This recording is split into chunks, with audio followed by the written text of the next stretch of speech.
Bismillahir Rahmanir Rahim. Assalamu alaikum, my dear students.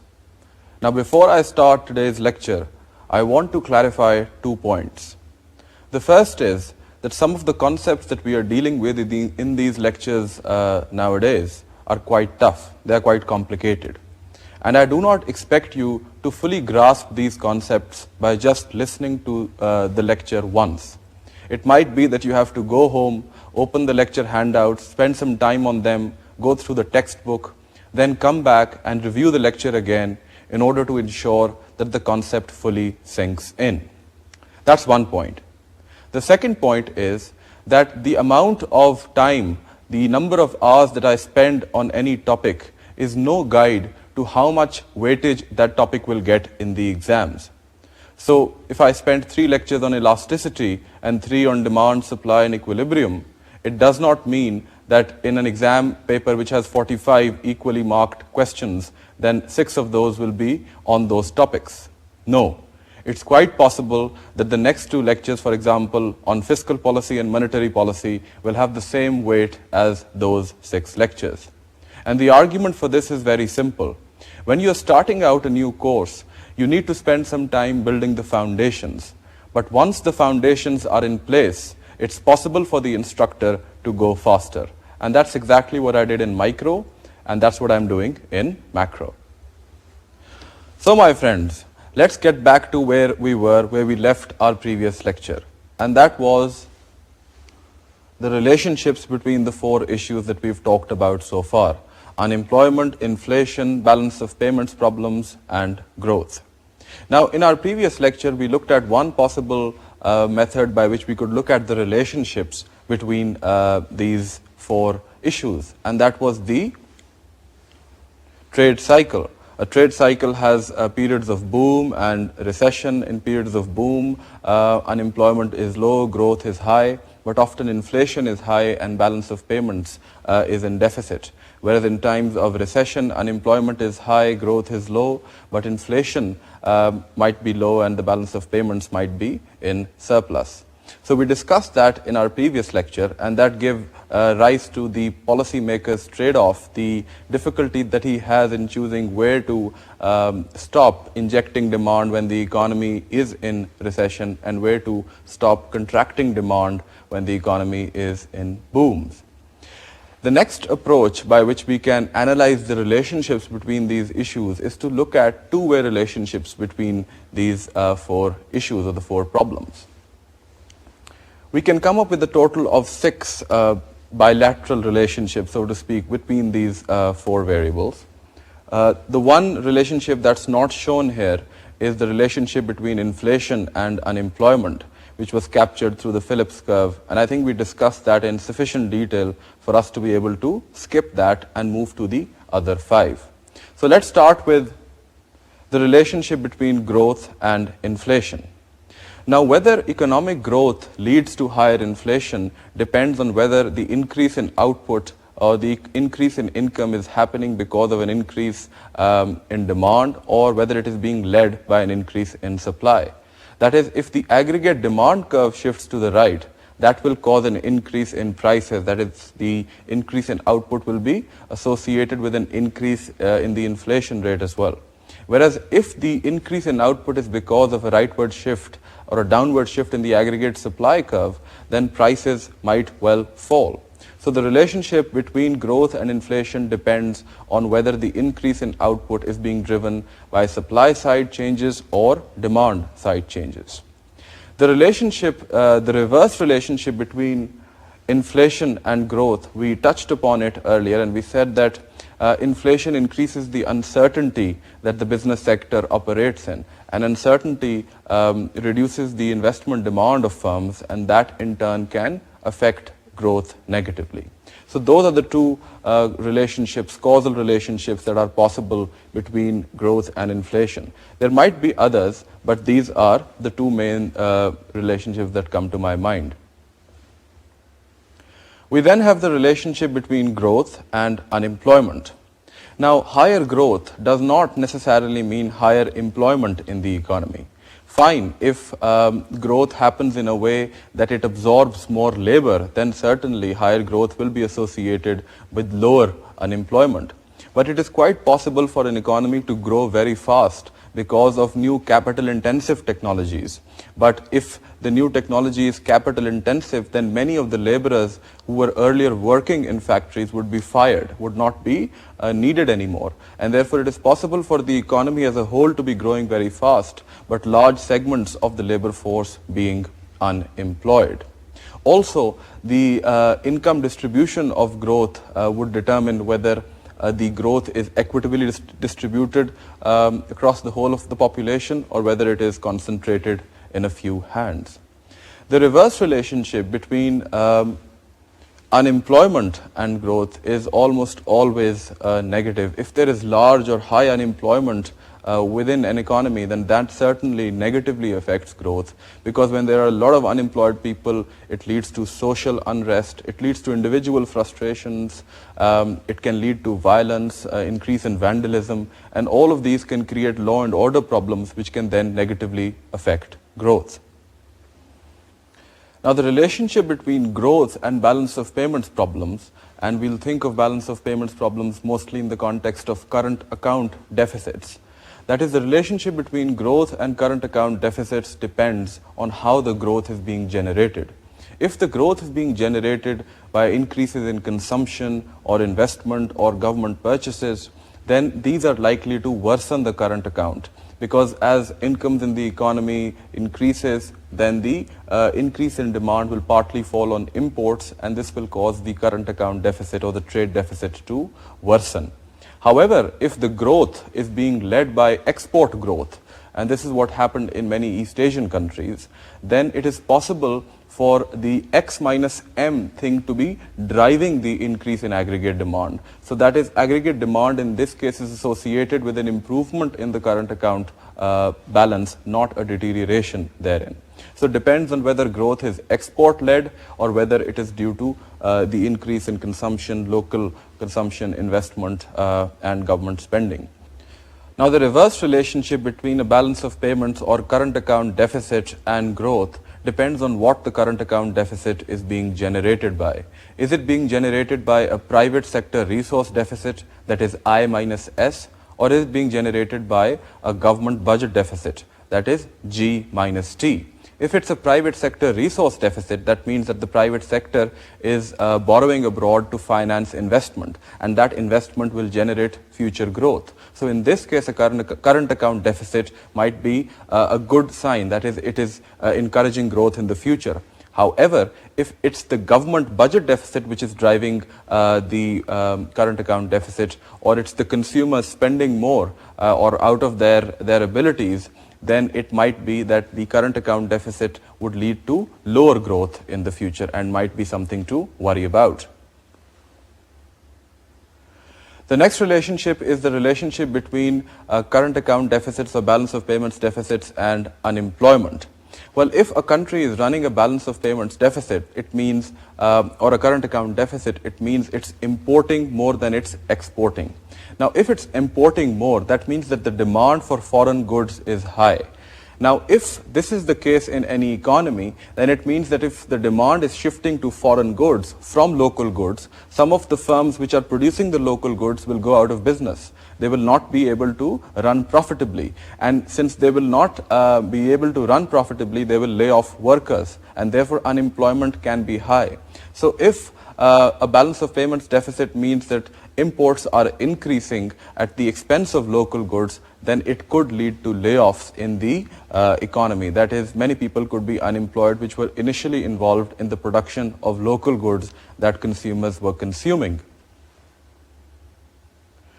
The reverse relationship between unemployment and balance of payments deficits is relatively simple. If people are unemployed, their incomes are low. If their incomes are low, they will spend less. If they spend less, then less spending will fall on imports, and therefore the import bill will be smaller. If the import bill is smaller, naturally the current account deficit will be smaller. So that's the simple relationship there.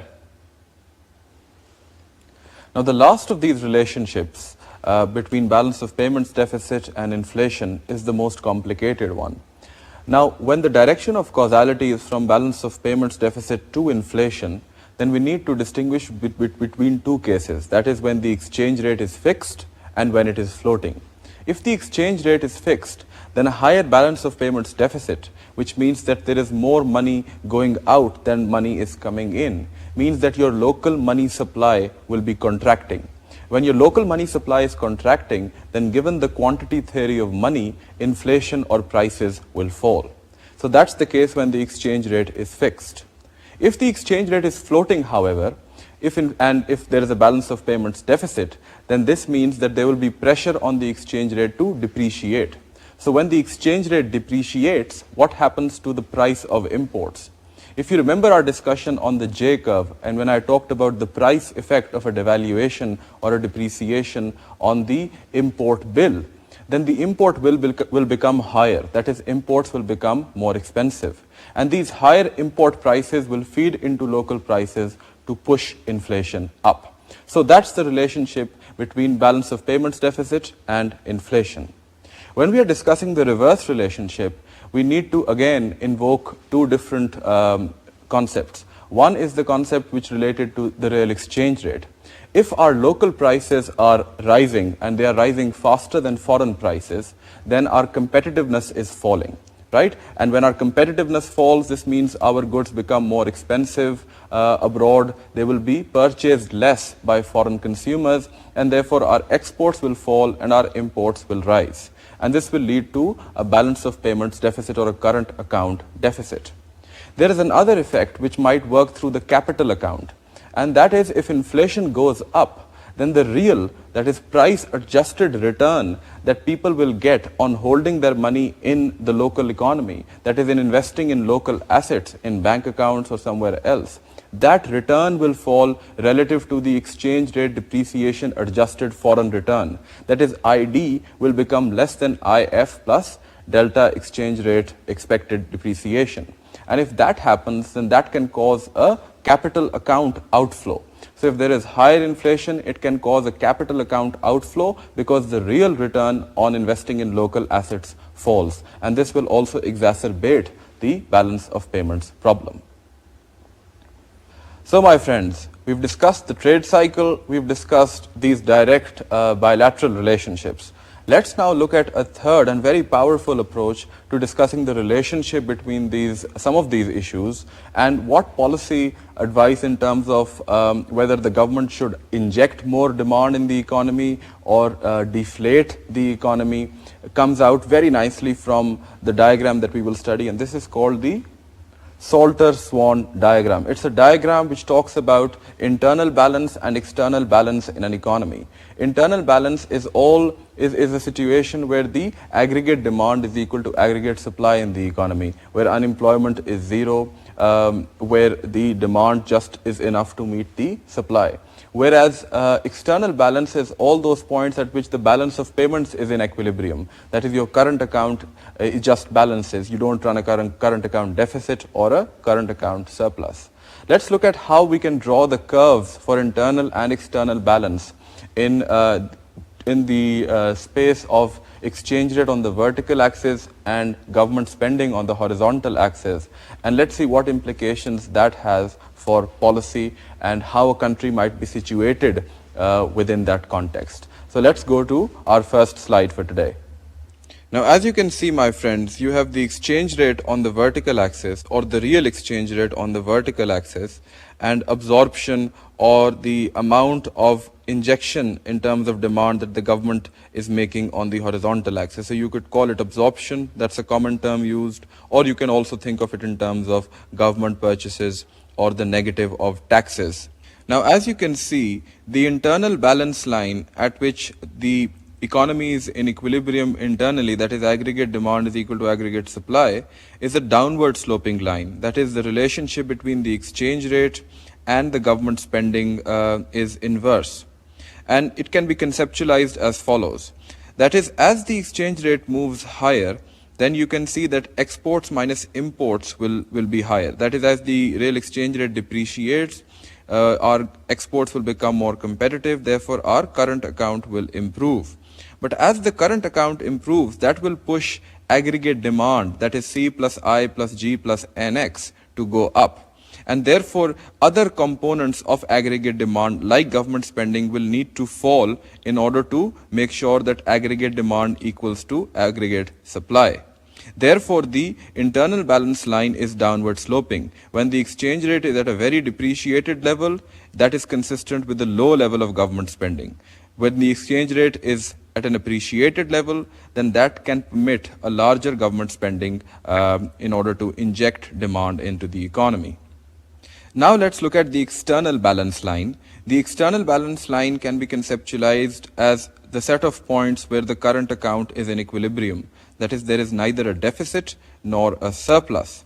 Now, as you can see, the external balance line is an upward sloping line.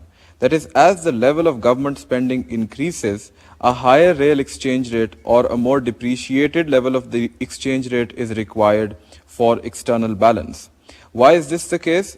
Well, it's simple. As government spending increases, the aggregate demand increases in the economy. Part of that aggregate demand falls on imports, and therefore there is an attempt to worsen the current account. Now, if external balance is to be maintained, then you need a higher or a more depreciated level of the exchange rate in order to ensure that exports rise as well, and to ensure that current account equilibrium is maintained.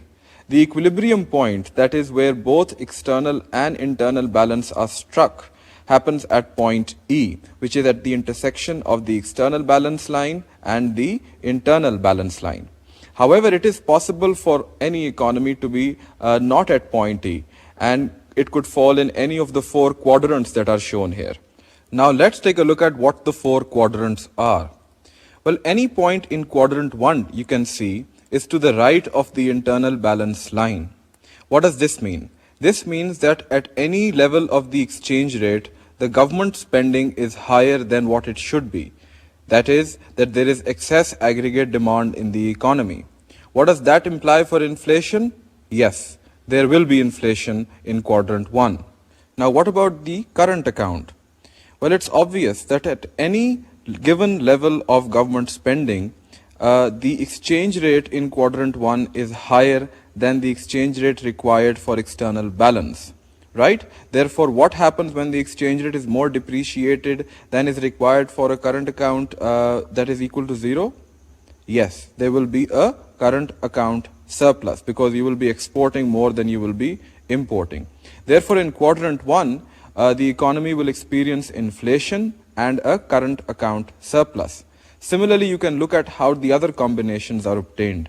In quadrant 2, you will have unemployment and a current account surplus. In quadrant 3, you will have unemployment and a current account deficit. And in quadrant 4, you will have inflation and a current account deficit.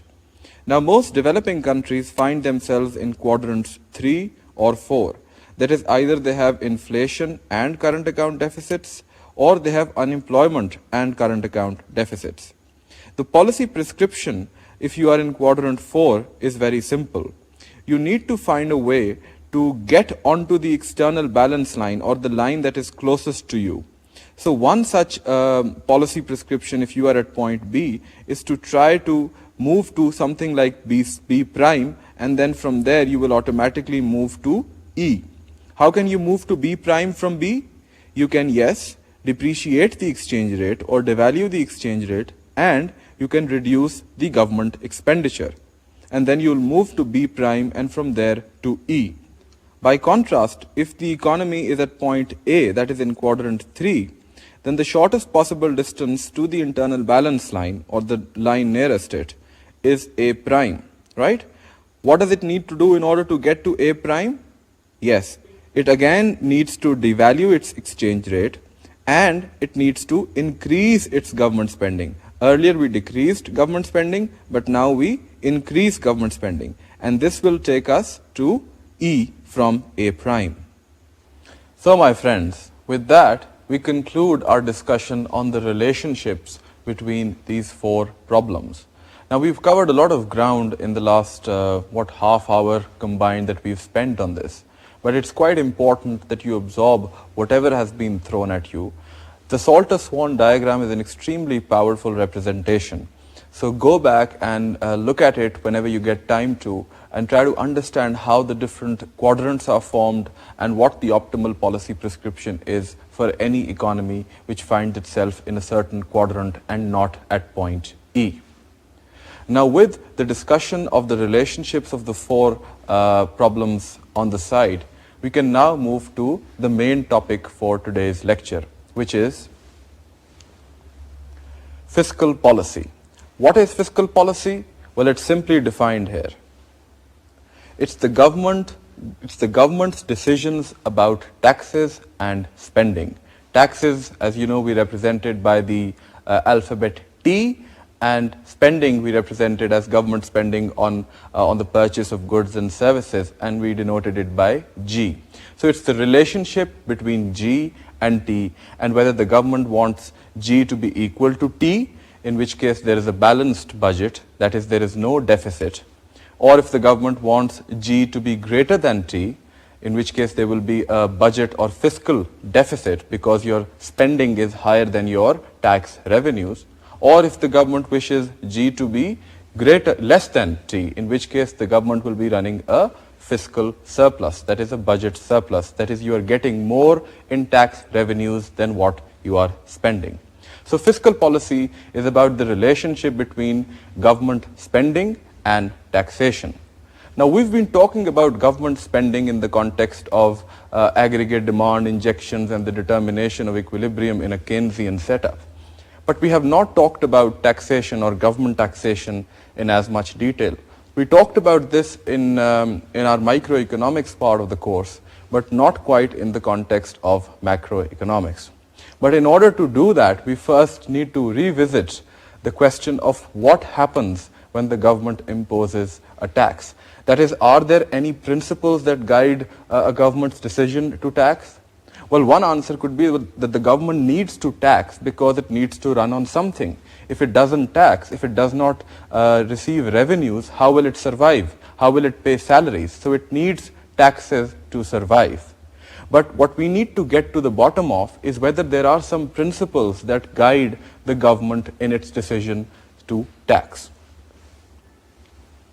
And we introduce here the difference between efficiency, allocative efficiency, and equity.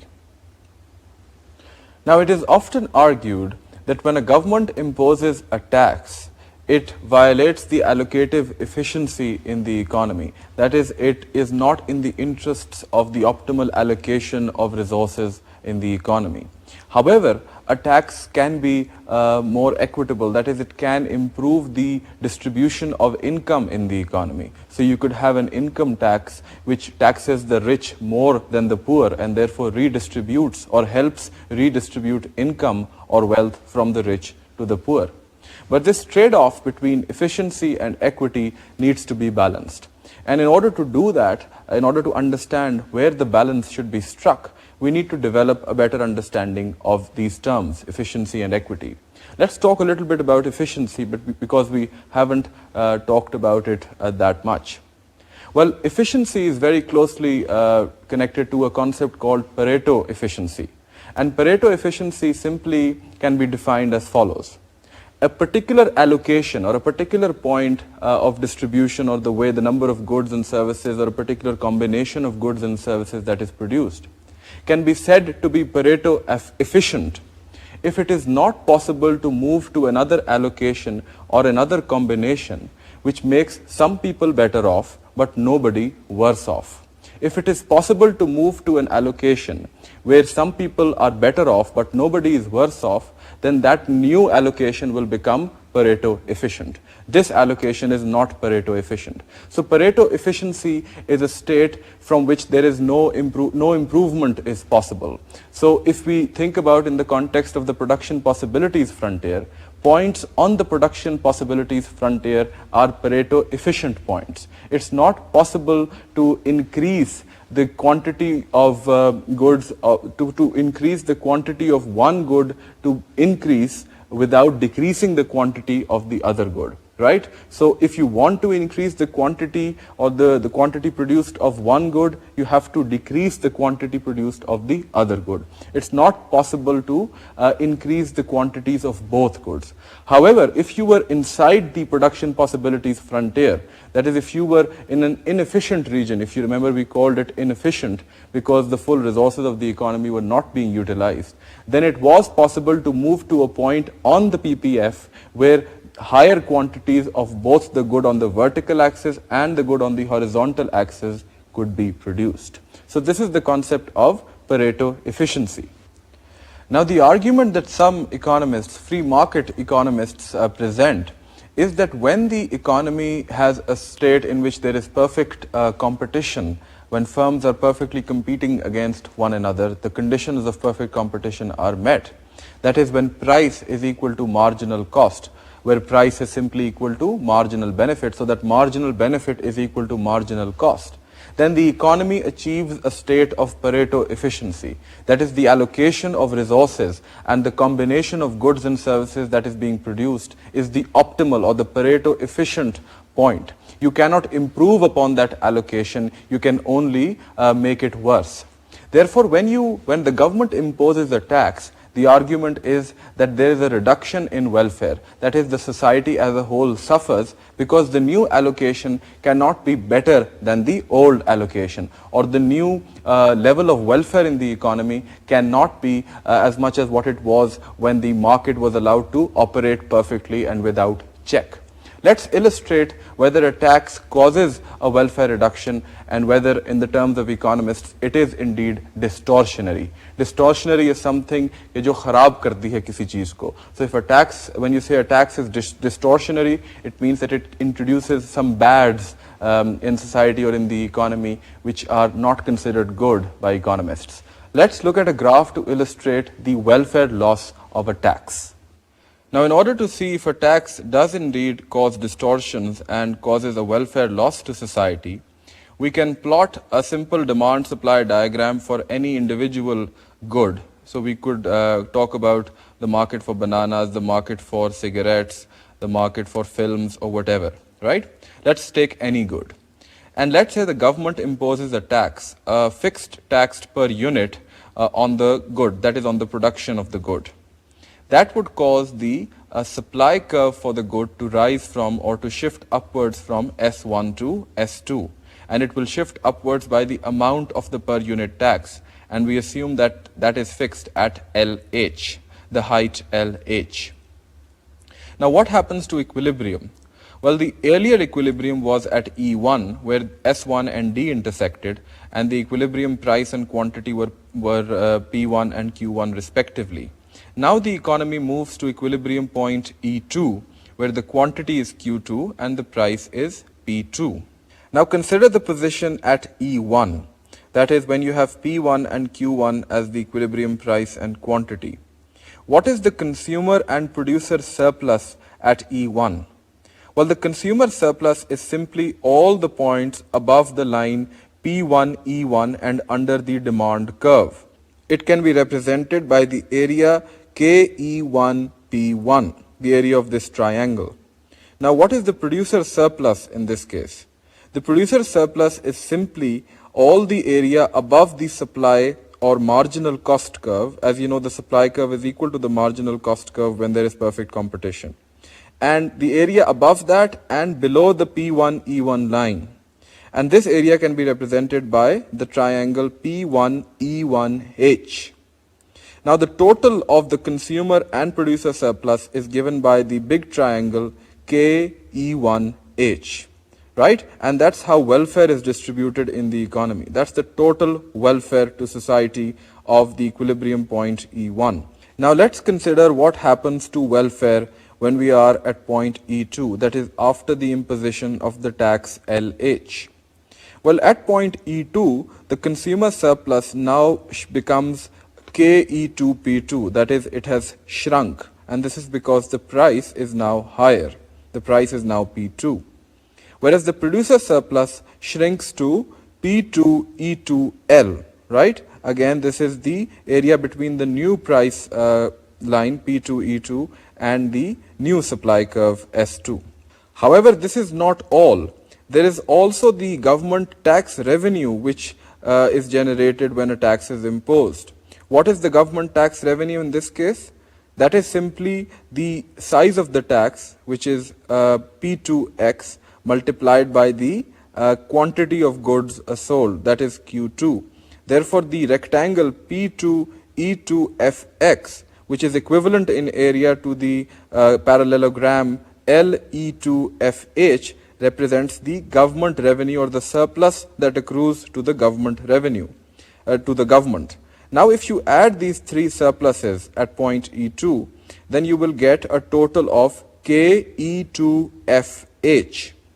Now, note that this trapezium is smaller in area from the earlier total surplus, which was KE1H, the area of the rectangle E2E1F. And this E2E1F is the dead weight lost to society or the welfare reduction due to the imposition of the tax. So does this mean, my friends, that the government should never impose taxes? That are taxes always distortionary? Are they always welfare reducing? No.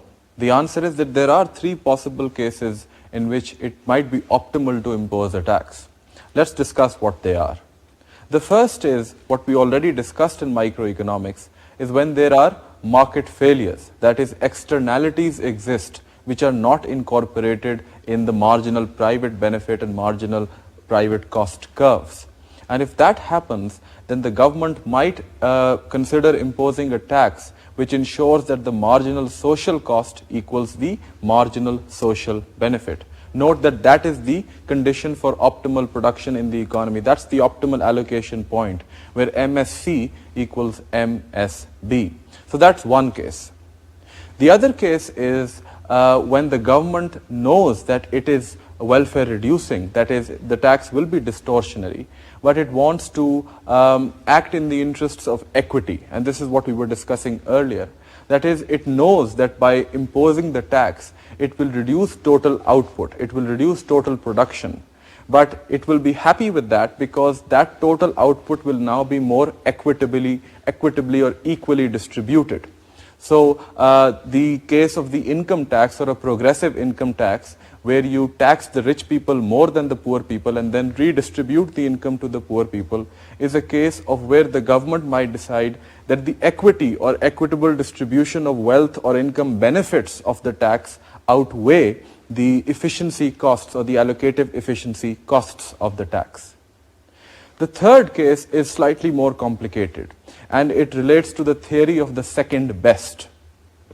The argument here is that sometimes the government starts in a position where there are already distortions in the economy. That is, we are not operating in what can be described as a first best world. So, for example, if the government suddenly finds that there are already taxes in place and that it has to impose certain taxes in order to gain revenues and then to survive, then would it be prudent for the government to only impose that tax that it needs to survive on only one product and then leave the other products as if those products could operate in a competitive market and that would be optimal for the economy? The argument is no. If the government finds itself in a situation of second best, then it is useful to spread the distortion. That is, the distortion in this case is the need to impose a tax in order to generate revenues on which the government will survive. Then that tax needs to be spread on a number of different markets, on a number of different goods, and that will help reduce the overall welfare reduction that is caused by the tax. And this is the theory of the second best, which justifies imposing taxes on different products and in a bid to equalize or spread the distortion that is being caused in the economy. Now, having established the case of the desirability of imposing taxes in certain cases, let's now confront the question of what types of taxes the government can impose. So what is the menu of options available to the government? Well, the government can broadly impose two types of taxes. One is direct taxes, which hits at incomes or factor incomes directly, and the other are indirect taxes, which are levied on assets or consumption. We look at the sub categories within these two broad categories. Now within direct taxes you have income taxes. What are income taxes? Well, income taxes are simply imposed on the net factor income or the net income that a person earns or the wage that he earns by working, right? What does it affect? We notice that an income tax affects the incentive to work. If the income tax rate increases a lot, then people might not be incentivized to work a lot, that is to put in the extra hours of labor. What about corporate income tax? Well, corporate income tax is levied on the profits that firms make, right? So they also affect the incentive to make the extra dollar of profit. These are examples of direct taxes. What are indirect taxes? Indirect taxes are those which are imposed after the direct taxes have been deducted. That is, they are imposed on disposable income, where disposable income is simply the total income minus the direct tax. So you have, for an individual, it would be the gross salary that he gets minus the income tax that he makes, and that will give you the disposable income. Now, the example of an indirect tax is that of a sales tax. So when you go out and buy goods in the market, like say medicines or something like that, you will find that something appears like general sales tax, right? 20 rupees or 15 rupees. That's a consumption tax. That's a tax on consumption.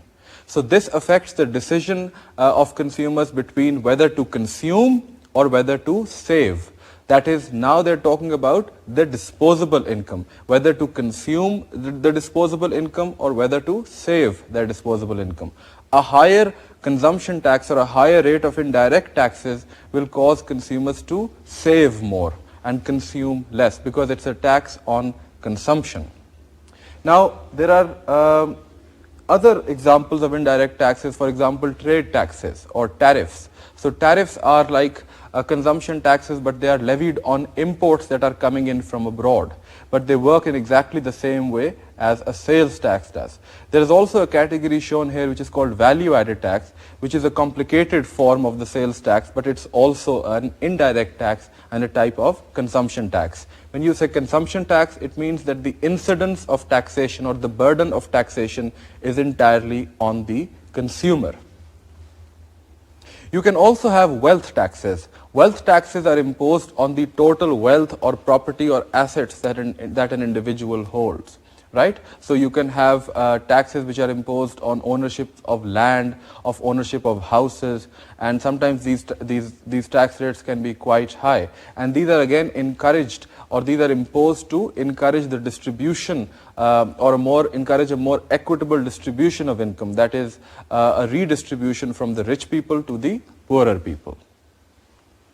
Now, given that basic knowledge, it's useful to develop an idea of how the government can tax fairly. That is, what would be a fair tax policy? Well, there are two principles that need to be brought in here. One is that of horizontal equity and one of vertical equity. Horizontal equity simply states, the principle of horizontal equity simply states that all the people who are identical in terms of their economic conditions should be taxed identically. So there should be no distribution or no discrimination on the basis of caste, creed, color, race, gender, etc. If people are economically identical, they should be treated identically. And most economists agree that any tax policy should give weight to this principle, that is of horizontal equity. Vertical equity, the principle of vertical equity says that the people higher up in the income chain, that is the people who earn more, right, should be taxed more heavily than the people who are down below. And this is why the idea of vertical, that the people who are richer should be taxed more heavily. And this has given rise to a big debate between vertical equity people and anti-vertical equity people. People say that when you have richer people being taxed more heavily, then those rich people might not be as incentivized to earn more resources, and that in turn affects the level of activity in the economy, and then that can be to the detriment of the entire population, including those who are further down or down the income list, that is, who are poorer. But keeping that aside, If you take this principle of vertical equity on board, then this implies that the government should adopt a progressive tax structure.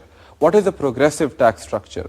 This basically means that as the income of a person increases, the amount of the proportion of income that he pays in taxes should increase. So if a person earns 10,000 rupees and pays 2,000 rupees as taxes, his the proportion of income that he's paying as taxes is 20%. But if a person sort of earns 50,000 rupees, then he should not be charged, 20 or 10,000 rupees as taxes. He should be charged 20,000 rupees as taxes, something like that. That would mean 40% of his income should be paid as taxes. A progressive tax structure sees a structure in which the tax rate, the effective tax rate increases as the income level of the consumer or the taxpayer increases. And progressive tax structures are common in most countries of the world. Even in Pakistan, you'll find that there are different brackets, and the higher your income bracket, the higher the tax rate that you have to pay. Now the next question that we should address is that of the extent or the degree to which the government can tax. Well, is it possible for the government to tax very heavily, that is to raise the income tax rate to 80% or 90%? Is it possible to do that? Well, let's look at what economists call the Laffer curve. That is the maximum possible revenue that the government can get by choosing the tax rate that it imposes on its people. Let's look at the case for both an income tax and a consumption tax, that is tax imposed on a commodity. And let's see what the Laffer curve can tell us about the optimal tax rate in this case. Let's go to a graph. Now, how much to tax? The Laffer curve simply relates the tax revenue that the government will get to the tax rate that the government chooses. So starting from 0, obviously the tax revenue will be 0 when the tax rate is 0. But as the tax rate increases, the government revenue increases. However, in the case of an income tax, let's say, after the tax rate increases beyond T star, that is the maximum point of the total tax revenue curve, then taxes begin to fall, that the tax revenue begins to fall. And this is because of two possible reasons. One is that people will stop working as much because their incentive to work will reduce, because with each extra dollar that they earn, 80 or 90% will go to the government. So they will not want to put in those extra hours. They will actually like to sit at home and relax. And this will cause total tax revenues to fall. Another reason could be evasion, tax evasion. People might simply not report their income anymore, right? So the tax revenue falls after this optimal tax rate of T star. Similarly, you can think of this curve for a tax on a commodity as well.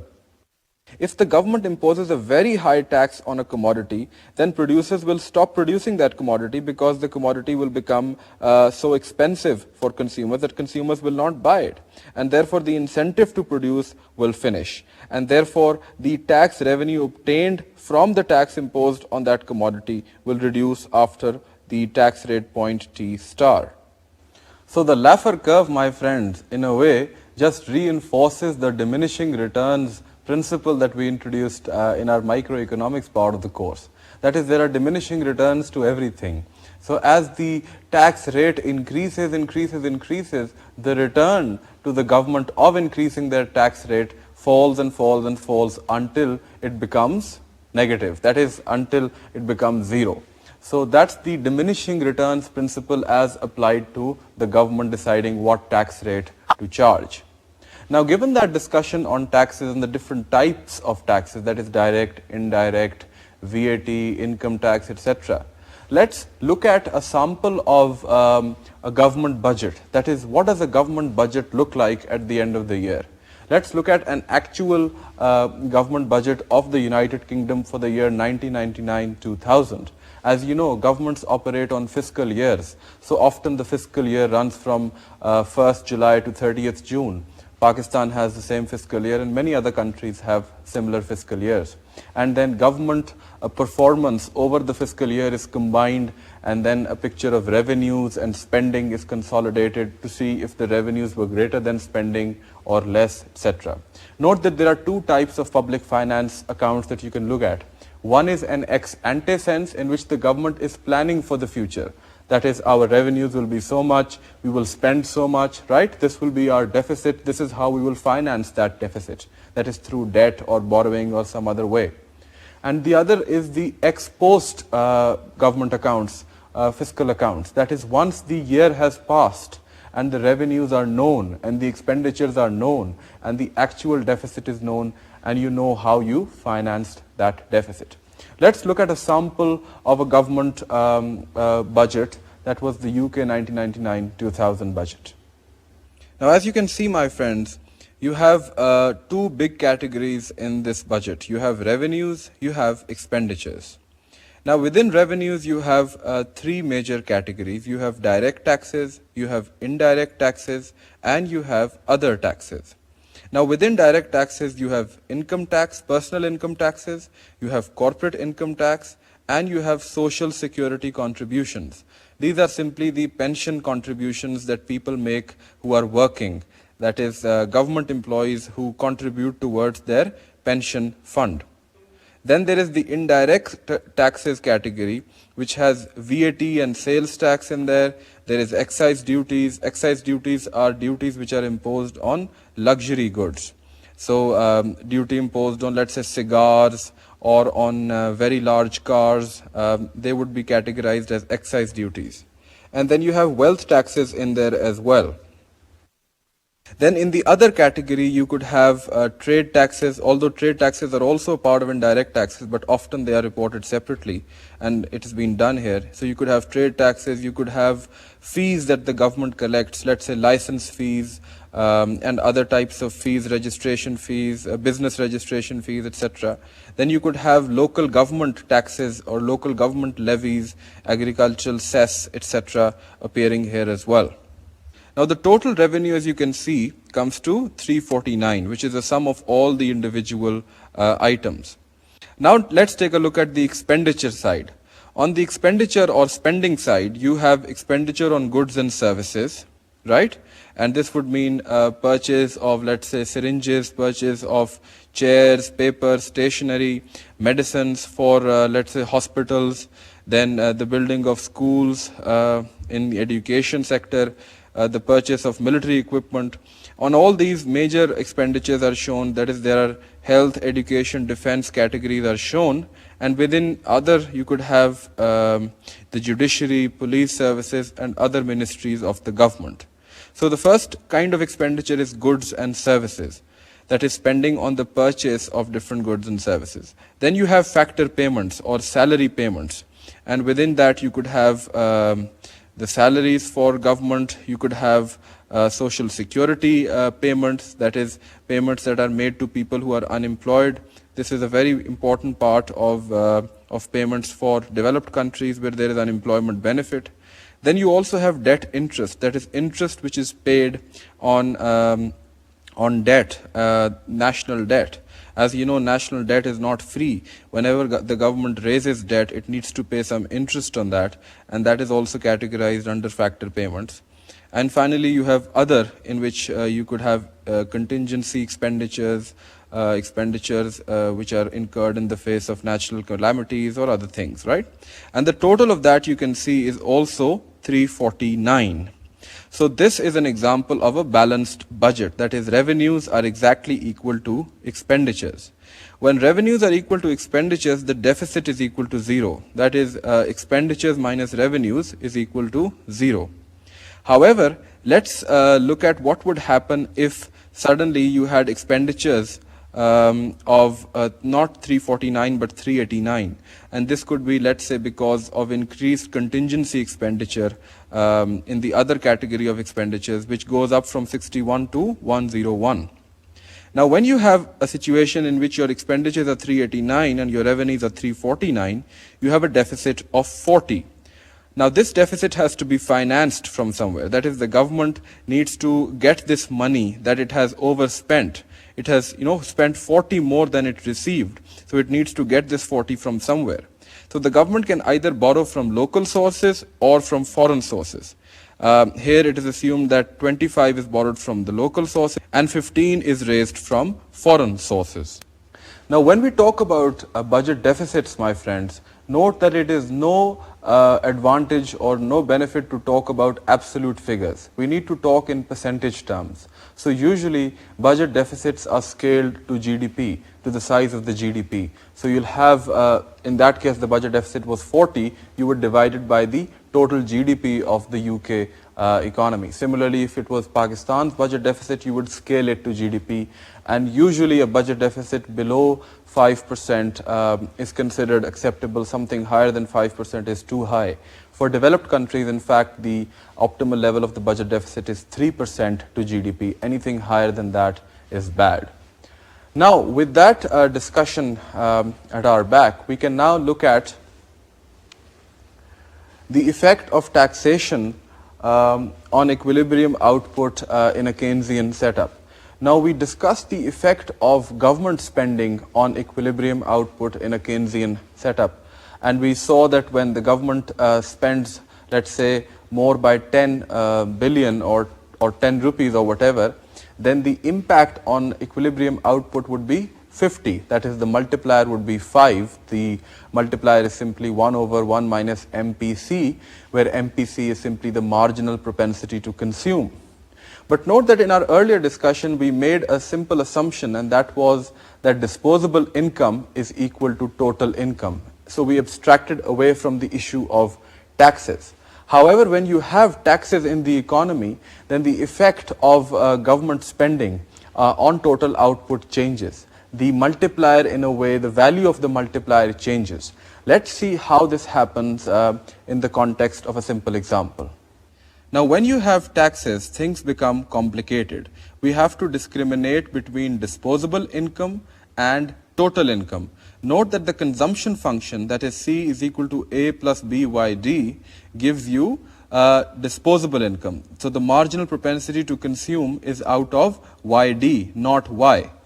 So once we adjust for this, we can simply write Y disposable is equal to Y minus TY, where small t is the net income tax rate. And this can be further simply written as Y times 1 minus t in brackets. Now if this is put in the consumption function, we will get C is equal to A plus B times 1 minus t whole times Y, where B multiplied by 1 minus t is now the marginal propensity to consume out of the national income or total income Y. And this is what will now serve as the basis for computing the multiplier. We call this new marginal propensity to consume as MPC prime. Now K prime, which is the new multiplier, will be simply equal to 1 over 1 minus MPC prime. That is equal to 1 over 1 minus MPC times 1 minus t. So when we had a marginal propensity to consume of 0.8 in our earlier case, that is when the multiplier was 5. Now if we assume that the tax rate is 20%, then the marginal propensity to consume prime is equal to 0.8 times 1 minus 0.2 is equal to 0.64. So now the new multiplier will be computed as 1 over 1 minus 0.64, which is equal to 2.77. So as you can see, my friends, K prime is much lower than K. And this is generally a rule. The higher the tax rate, the lower is the government spending multiplier. So it was 5, it went down to 2.77. It will go down further if the tax rate increases. So taxes have the effect of dampening the multiplying effect of government spending on total output and equilibrium income.